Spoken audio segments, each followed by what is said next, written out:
1516. Au départ de Sao Tomé, des contingents de captifs commencent à embarquer vers le Brésil et les Caraïbes.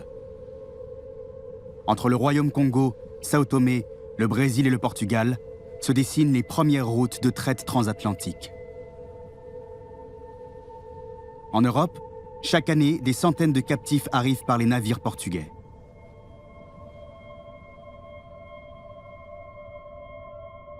À Lisbonne, les aristocraties noires et blanches vivent sur un pied d'égalité. Elles partagent la même langue, les mêmes intérêts.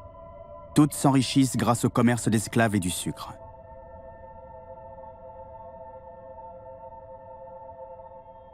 C'est surtout alors une économie qui se joue entre les élites politiques et marchandes, que ce soit des sociétés européennes ou des sociétés africaines.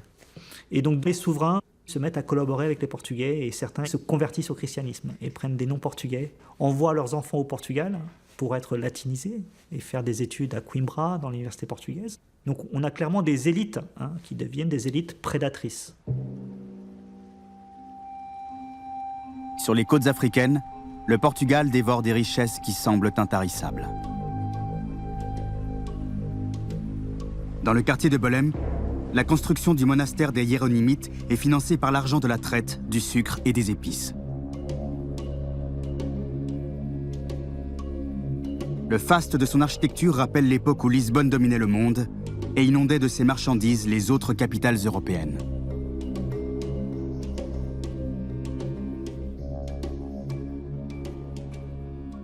La traite négrière, et là il faut parler de traite négrière parce que ça ne concerne que les Noirs, il n'y a plus que des esclaves africains dans cette économie, est la principale source de revenus pour la couronne portugaise et pour une partie alors des élites portugaises. On a un État qui se construit sur les revenus de l'outre-mer, donc on passe clairement à une autre phase.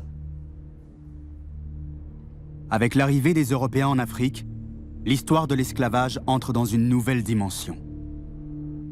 Le trafic d'êtres humains se resserre exclusivement sur l'Afrique équatoriale.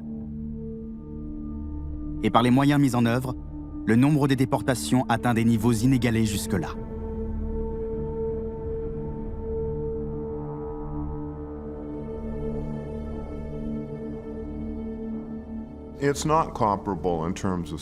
Ce n'est pas comparable en termes d'échelle parce que pour la traite islamique, on parle d'une période qui s'étale à peu près sur 1 millier d'années. L'impact est beaucoup plus important sur une période plus courte aux Amériques.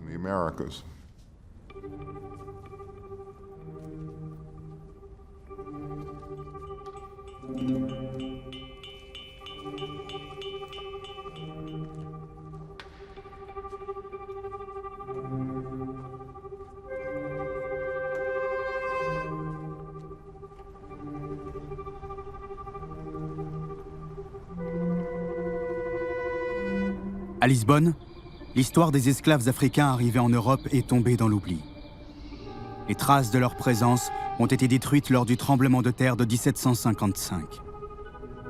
La ville s'est reconstruite en éparpillant les morceaux de sa mémoire. Dans ce pavillon de chasse à quelques kilomètres de la capitale, un tableau d'un artiste flamand, La Fontaine du Roi, dépeint Lisbonne en 1580. Ce tableau montre un quartier aujourd'hui disparu, où blancs et noirs dansaient ensemble. Ici, un homme noir en souliers enlaçant une femme blanche aux pieds nus. Des musiciens jouant pour un couple d'amoureux. Un chevalier de l'ordre du Christ. Enchaînés ou en tenue d'apparat, les Africains apportent leur richesse aux plus petits royaumes d'Europe. Image refoulée d'un temps où le mariage de l'Afrique et du Portugal fit de Lisbonne la première capitale européenne.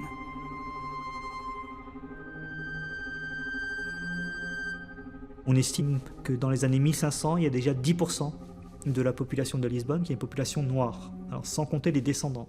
Séville, c'est à peu près les mêmes chiffres. Barcelone aussi. Malaga.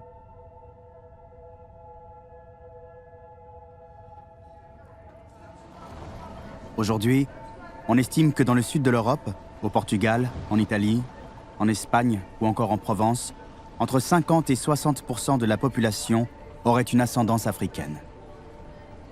É entre nós, está na altura de falarmos entre nós, trabalharmos entre nós, começar a questionar quem fomos antes e após, naus e caravelas terem levado tantos de nós. Corpos negros renegam a ancestralidade africana, porque carregam as ideias e imagens construídas daqueles que alegam que nada fomos, nada construímos, nada ensinamos, ainda hoje negam presença ou herança negra na Europa pré-tráfico negreiro.